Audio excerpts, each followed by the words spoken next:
Well, hello, everybody. Welcome back to Cocktails and Rocktails with me, your most notorious groupie, Alice Rouse, author of this little book right here. We've got tonight the paperback edition. These little books as well, where you can find that, some of my silly little merchandise, because there's some silly things you won't see anywhere else, down in that description. So hit that Linktree link, go find it, check it out. I hope you guys like it. And as always, I just love you guys. Thank you so much to the family here. You guys just really rock. I love the boldness, the camaraderie, the building up of the women and staying strong and no insulting each other here. And with the men, you guys rock too. Everybody here that's watching, that's part of this family, you bring such a valuable part to it. Thank you so much for being here with me. It truly means the world. And you guys, today, we're going to talk about someone who truly meant the world to a man that I knew for 5 years that I had a thing with. That really, truly meant the world to fashion, but not in a lot of the ways that people think. She was such an icon. She was a dame. She was Vivienne Westwood, you guys, because she is having an auction with a few of her items coming this June. There's a part 1 and a part 2. So we're going to go through a few little things that she's going over, because there doesn't seem to be, like, I have to order the catalog, and I did, and I'm kind of waiting for it because it has everything that's in the auction, and right now it doesn't have everything on the Christie's website. So anyway, and we're going to finish up our local Salt Flyer Brewery. These guys are awesome. This is the Heavy Metal Shop, Heavy Metal Parking Lot. It is a black lager. It is so good. I started drinking it on the last episode I was filming. You guys, it is crisp. It is rich, but it's not heavy like a stout. So this is your kind of year-round dark beer if you're a dark beer lover like me. So, all right. So everybody, grab your petticoats, kick up your heels, and let's have a little cocktails and rocktails. Or frocktails. Cheers, big ears. It is so good. I really do love this one. Okay, so today we're going to talk about Dame Vivienne Westwood, and we're going to go over some of the things she is selling at auction, but I kind of really want to, because there's a lot of people over the past 20 plus years that may not know her outside the Sex and the City movie with the big wedding dress, you know, and the bird hat and stuff, and recently she wore it again, and just like that, because Vivienne, people see her as this haute couture designer, this beautiful, I love this. This is one of my favorite dresses she's done. Okay, sorry, I had to pause for a second because Danny just called.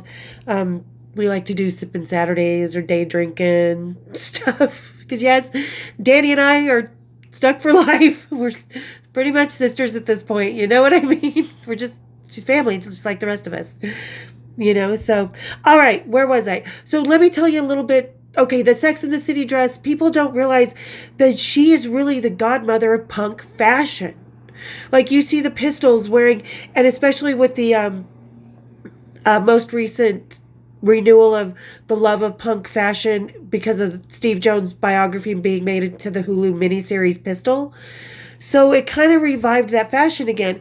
So a lot of people don't realize the store that Vivienne Westwood, her flagship store in London, was actually a shop called Sex. So she would sell bondage gear that she designed. She would make these t-shirts like this. I'm going to have to black out some of this stuff because it's, community violations, because he sits naked in the naked tata stuffies. So she was making these shirts, and a lot of the stuff you see the Pistols being pictured in, wearing at the time, came from her shop and was designed by Vivienne Westwood. So people think that, like, the Pistols were just wearing this cheap stuff. But no, they were wearing haute couture for all rights and purposes. They were wearing pieces that are now like rare icons. Like this shirt that Steve always likes to wear. Right here. So it's blocked out from the waist down because there's some nakedness happening. But the cop and the cowboy right here, yeah, she designed that. Now, there's another suit that she designed that I absolutely love. But at the same time, if anybody has seen the movie Boomerang, where the parents come over for Thanksgiving, and the dad's like, I got the shoe, look at my mushroom blend, look at the lining, the mushroom belt, and the mushroom lining. Steve, it was this purple when the Pistols did their reunion tour, they did the press, thing, junket and everything in London to announce it. And Steve was wearing this gorgeous purple suit right here, Vivienne Westwood, because Steve was really kind of lost at the time when he was wandering around and finding his way in London, was kicked out of his house, nicking whatever from David Bowie, stuff like that. And he just kind of found a surrogate family in Malcolm and Vivienne. And in my opinion, having kind of known Steve, and like I said, this is just my opinion, I think they kind of became his surrogate parents. And Vivienne, till the day she passed, was like a mother to him more than his mother was to him, because Steve's mother would use him for money when, she wouldn't talk to him for years. And then she'd call up, oh, hey, yeah, I need some.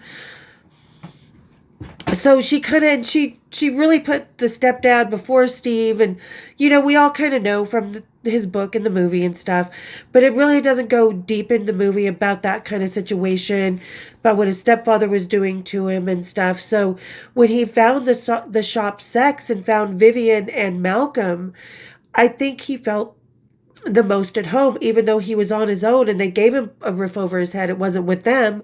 It was in the warehouse, but so Vivienne has a very, very, very rich history in the style of punk, which you can see in a lot of her fashion, like these plaid miniskirts and stuff. This is kind of her punk thing.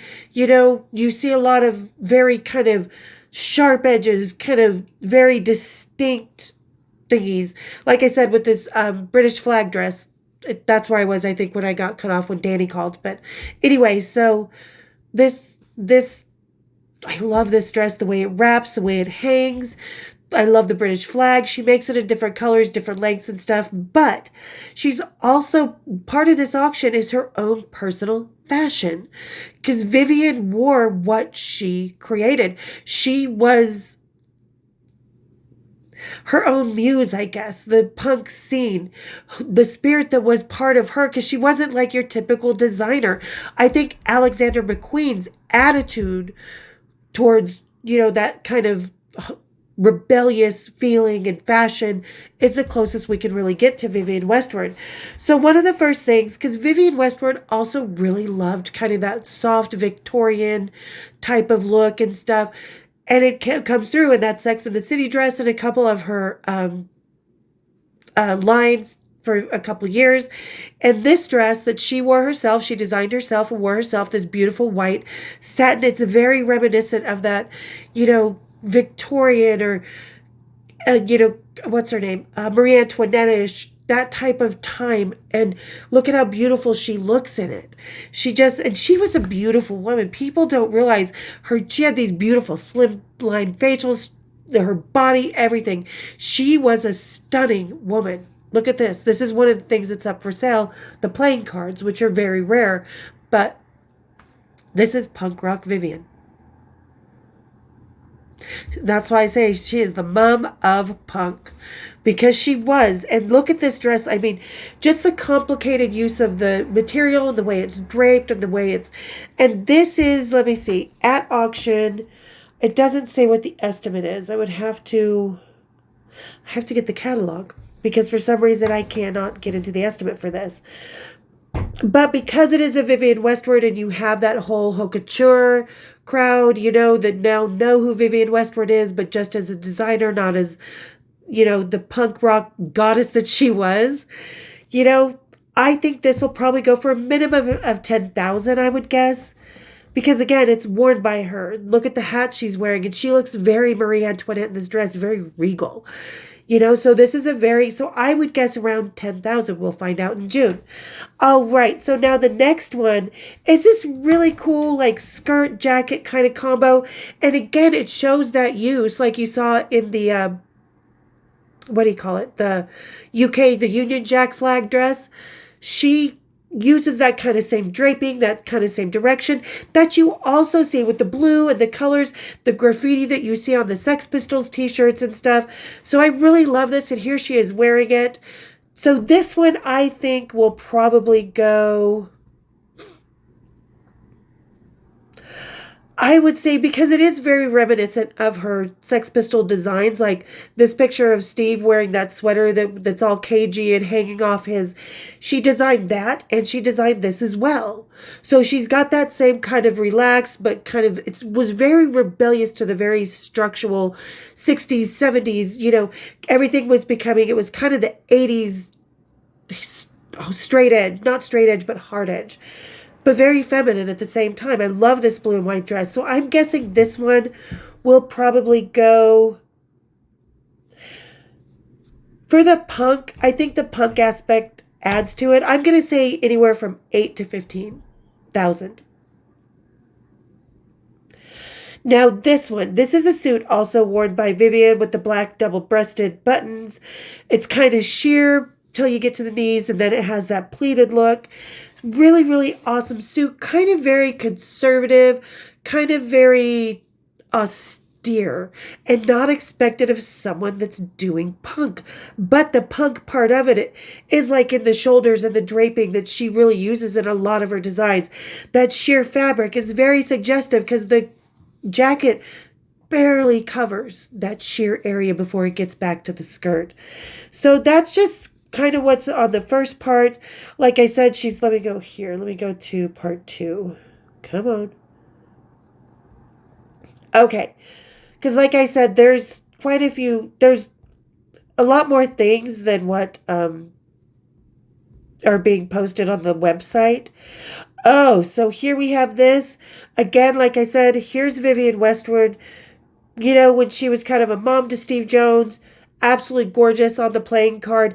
Then we have this one of a little bit older Vivienne Westwood. It's kind of a take on the Adam and Eve. Again, you've got the sheer, but you're covering up. You've got the lace.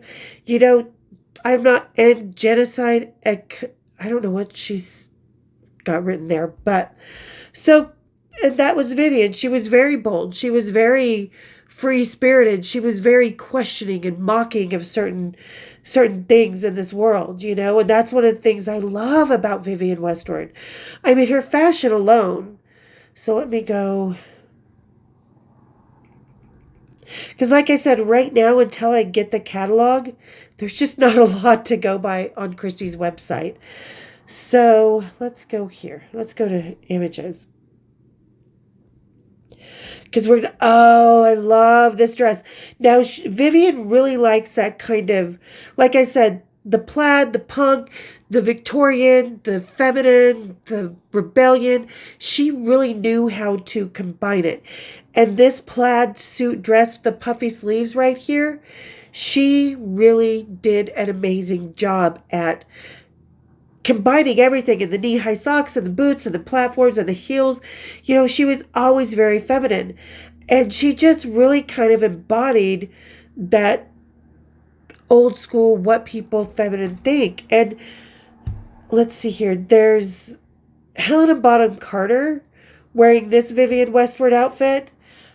I don't... What's with those fucking shoes, girl? Why does she make Vivienne Westwood look so dumpy? I love Helena Bonham Carter. I think she's absolutely stunning. But why did she make this plaid outfit look so dumpy? Oh, no. Okay. Then let's see. Let's find some more. Oh, and this white dress by Vivienne Westwood as well. I've got to put a little bit of stars over the chest part because this dress with the lace and the poofy sleeves, again, shows her femininity. But the rebellious part is in the breast area. And it is very reminiscent of the t-shirt that Steve always wore. I'll put it right around here with the naked tatas. This really kind of is a culmination for me of everything that Vivienne is. She was that punk icon who made that t-shirt. She is strong. She is feminine. She is bold in everything. And this dress really, really has it. With the way the belt's wrapped around the middle with that leather, kind of a piratey thing going on there. Just or Celtic queen, really. And like I said, the chest area is really, really so reminiscent of one of the punk iconic t-shirts that she made for the Pistols back in the day. And Steve really was kind of the showcase for that stuff. And, a lot of things said that Malcolm and Vivienne always preferred Steve over the rest of the band. Johnny's been kind of bitter about that. And in a way they have, but I think it's because Malcolm and Vivienne looked at Steve as their son, as they needed to take care of him. He was their baby in a way. And not just in a personal way, but for Malcolm in a business way as well. And here is Malcolm and Vivienne right here together. She's wearing the God Save the Queen Pistols t-shirt. They had a son together, because people don't realize that they really had a whole life together. And of course, I just love Vivienne Westwood. I don't think there's more that I can say about her, because we all know her fashion was just really out there. She was bold. She never minced words. She was amazing. So we're going to kind of continue this once I get the catalog, and then when I get the results in June and stuff. We'll probably do a little more on this once I get the catalog. But I just kind of wanted to really showcase Vivienne Westwood, because I think she was a goddess. I think she was such an amazing woman. I love the balance of the femininity and the, what do you call it? The boldness, the punkness, the going beyond and not being afraid to put the sex out there, because the sex shop is still her flagship store. That is the same building. So when you go into Vivienne Westwood's flagship store in London, you're going into where the Sex Pistols started. It has so much more meaning than just a fashion icon's boutique. It is so awesome, and I think people really need to step back and look at Vivienne Westwood and the true amazing contribution she made to music history that way with the fashion. She changed it from the hippy-dippy, on the sunset strip taking my birth control pill and some cheap-ass thing that I made that looks like a home ec project. She really kind of changed that hippy-dippy fashion into something different, into something rebellious that really said fuck you to the world. Then Sex and the City came along, and she was kind of pigeonholed. So there you guys go. There is my little take on Vivienne and her current auction coming up. Go visit that Christie's website. They've got a lot more stuff. Like I said, when I do get the catalog for the show, I'll be able to delve into more. So there's definitely going to be a part 2. And thank you to everybody who's got through the episode, come this far, and always gets to the end. You guys really hold that true place in my heart. So thank you so, so much for all the love and support, all the kindness, everything that you guys, and all the interaction. I love hearing your opinions. So you guys, if you were in the 70s punk, tell me about your experience. If you ever met Vivienne, if you're into fashion, tell me your favorite Vivienne Westwood, because I love fashion too. I love all types of art. I do like some arts, that's for sure. But I love all kinds of art, and fashion is another kind of art. So thank you so much again, you guys. Sorry, my allergies are just getting to me this past week. We've had crazy weather here, and it's just the inversion. So sorry if I'm sound like some fucking freak, because I am a freak. But anyway, and I mean that in the best possible way, I guess. Anyway, thank you everybody to getting to the end of the video, to listening, to suggesting. I'm going to be doing a lot more of your suggestions. So tune in, hang out, and we'll see you next time on Cocktails and Mocktails. Cheers, big ears.